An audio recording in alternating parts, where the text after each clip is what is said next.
Stand for something. The greatest thing that can be said of a man, no matter how much he has achieved, is that he has kept his record clean. Why is it that in spite of the ravages of time, the reputation of Lincoln grows larger and his character means more to the world every year? It is because he kept his record clean and never prostituted his ability nor gambled with his reputation. Where, in all history, is there an example of a man who was merely rich, no matter how great his wealth, who exerted such a power for good, who was such a living force in civilization, as was this poor backwoods boy? What a powerful illustration of the fact that character is the greatest force in the world. A man assumes importance and becomes a power in the world just as soon as it is found that he stands for something, that he is not for sale, that he will not lease his manhood for any salary, for any amount of money, or for any influence or position, that he will not lend his name to anything which he cannot endorse. The trouble with so many men today is that they do not stand for anything outside their vocation.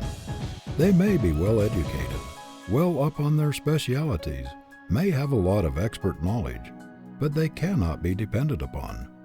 There is some flaw in them which takes the edge off their virtue. They may be fairly honest, but you cannot bank on them. It is not difficult to find a lawyer or a physician who knows a good deal, who is eminent in his profession, but it is not so easy to find one who is a man before he is a lawyer or a physician, whose name is a synonym for all that is clean, reliable, solid, substantial. It is not difficult to find a good preacher, but it is not so easy to find a real man, sterling manhood, back of the sermon. It is easy to find successful merchants, but not so easy to find men who put character above merchandise. What the world wants is men who have principle underlying their expertness, principle under their law, their medicine, their business. Men who stand for something outside of their offices and stores, who stand for something in their community, whose very presence carries weight. Everywhere we see smart, clever, long-headed, shrewd men, but how comparatively rare it is to find one whose record is as clean as a hound's tooth, who will not swerve from the right, who would rather fail than be a party to a questionable transaction. Everywhere we see businessmen putting the stumbling blocks of deception and dishonest methods right across their own pathway, tripping themselves up while trying to deceive others. We see men worth millions of dollars filled with terror, trembling lest investigations may uncover things which will damn them in the public estimation. We see them cowed before the law like whipped spaniels, catching at any straw that will save them from public disgrace.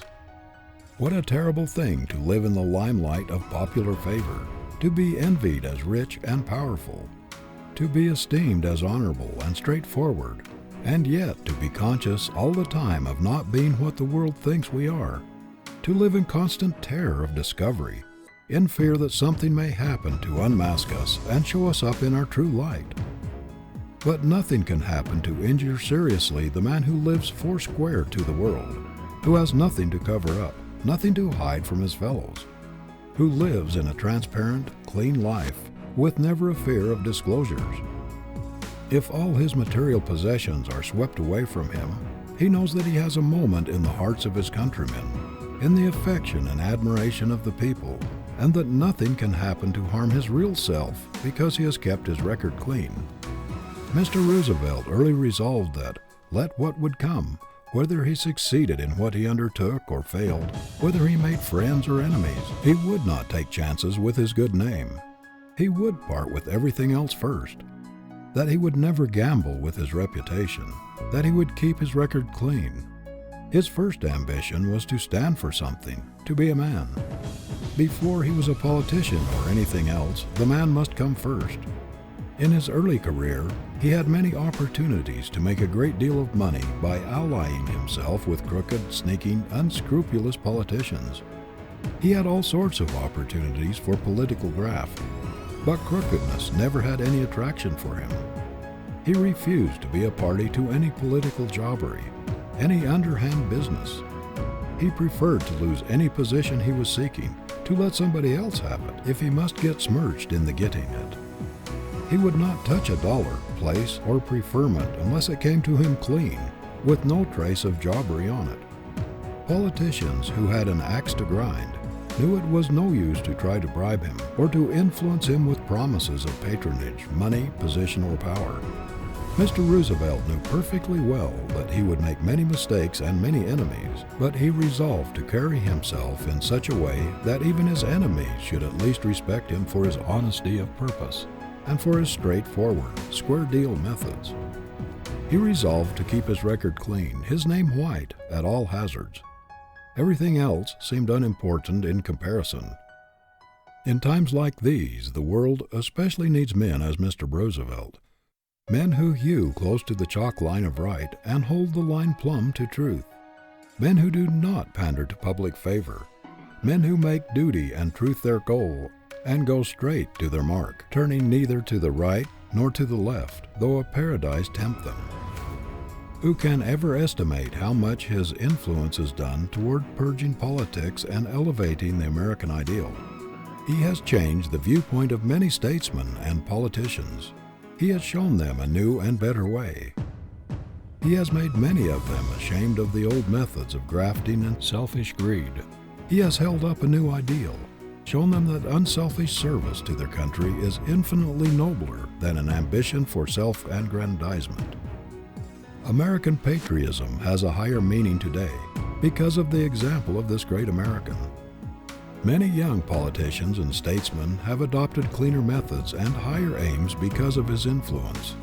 There is no doubt that tens of thousands of young men in this country are cleaner in their lives and more honest and ambitious to be good citizens, because here is a man who always stands for the square deal, for civic righteousness, for American manhood.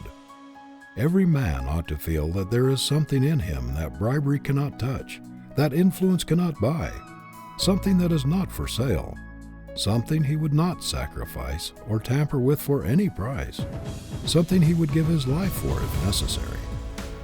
If a man stands for something worthwhile, compels recognition for himself alone on account of its real worth, he is not dependent upon recommendations, upon fine clothes, a fine house, or a pole. He is his own best recommendation. The young man who starts out with the resolution to make his character his capital and to pledge his whole manhood for every obligation he enters into will not be a failure, though he wins neither fame nor fortune. No man ever really does a great thing who loses his character in the process. No substitute has ever yet been discovered for honesty. Multitudes of people have gone to the wall trying to find one. Our prisons are full of people who have attempted to substitute something else for it. No man can really believe in himself when he is occupying a false position and wearing a mask.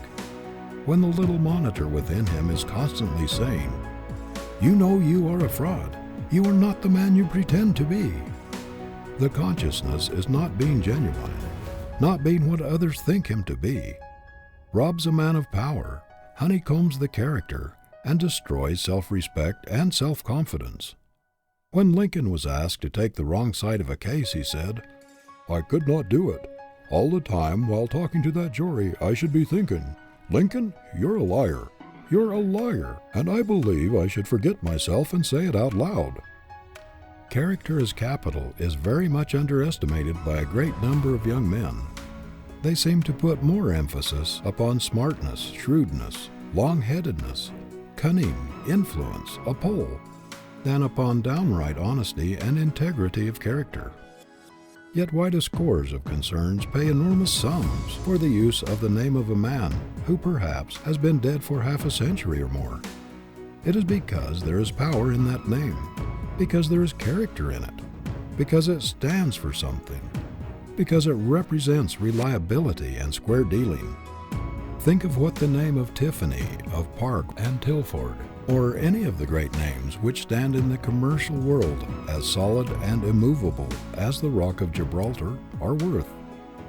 Does it not seem strange that young men who know these facts should try to build up a business on a foundation of cunning, scheming, and trickery, instead of building on the solid rock of character, reliability, and manhood? Is it not remarkable that so many men should work so hard to establish a business on an unreliable, flimsy foundation, instead of building upon the solid masonry of honest goods, square dealing, and reliability? A name is worth everything until it is questioned, but when suspicion clings to it, it is worth nothing. There is nothing in this world that will take the place of character. There is no policy in the world, to say nothing of the right or wrong of it, that compares with honesty and square dealing. In spite of, or because of, all the crookedness and dishonesty that is being uncovered, of all the scoundrels that are being unmasked, integrity is the biggest word in the business world today. There never was a time in all history when it was so big, and it is growing bigger. There never was a time when character meant so much in business, when it stood for so much everywhere as it does today. There was a time when the man who was the shrewdest and sharpest and cunningest in taking advantage of others got the biggest salary.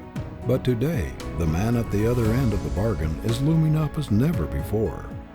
Nathan Strauss, when asked the secret of the great success of his firm, said it was their treatment of the man at the other end of the bargain.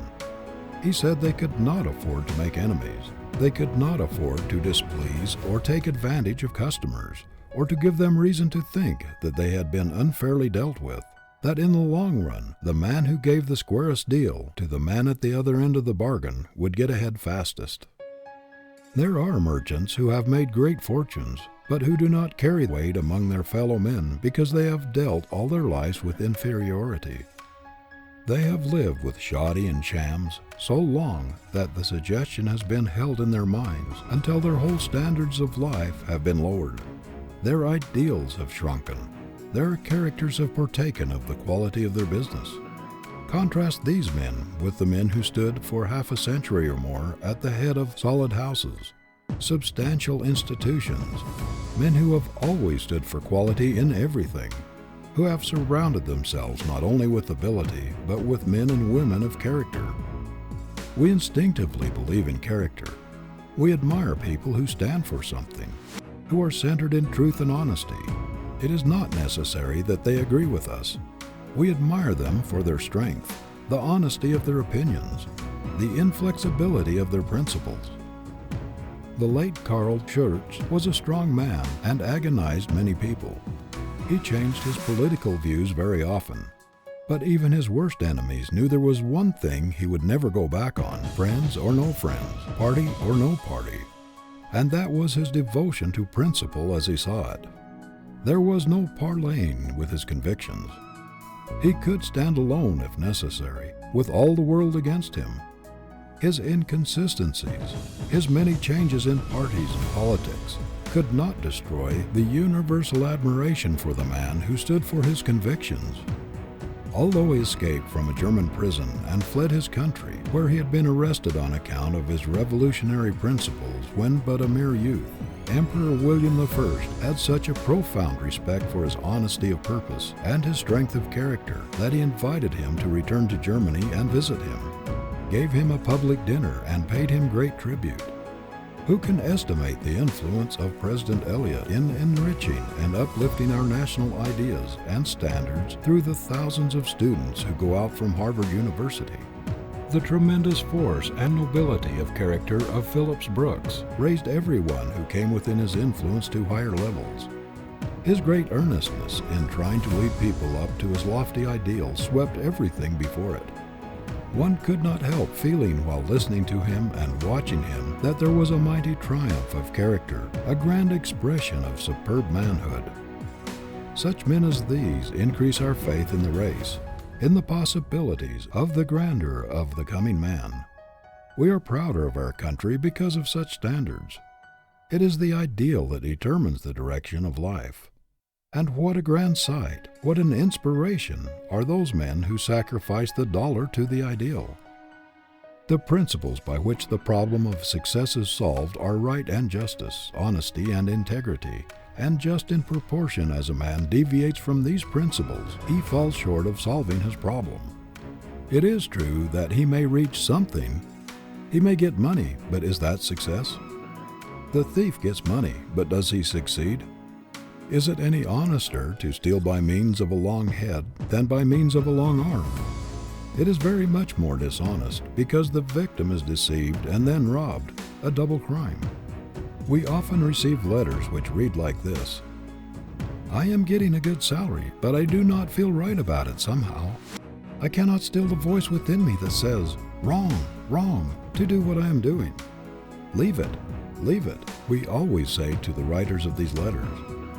Do not stay in a questionable occupation, no matter what inducement it offers. Its false light will land you on the rocks if you follow it. It is demoralizing to the mental faculties, paralyzing to the character, to do a thing which one's conscience forbids. Tell the employer who expects you to do questionable things that you cannot work for him unless you can put the trademark of your manhood, the stamp of your integrity, upon everything you do. Tell him that if the highest thing in you cannot bring success, surely the lowest cannot. You cannot afford to sell the best thing in you, your honor, your manhood, to a dishonest man or a lying institution. You should regard even the suggestion that you might sell out for a consideration as an insult. Resolve that you will not be paid for being something less than a man, that you will not lease your ability, your education, your inventiveness, your self-respect for a salary to do a man's lying for him, either in writing advertisements, selling goods, or in any other capacity. Resolve that, whatever your vocation, you are going to stand for something, that you are not going to be merely a lawyer, a physician, a merchant, a clerk, a farmer, a congressman, or a man who carries a big money bag, but that you are going to be a man first, last, and all the time. End of chapter 10.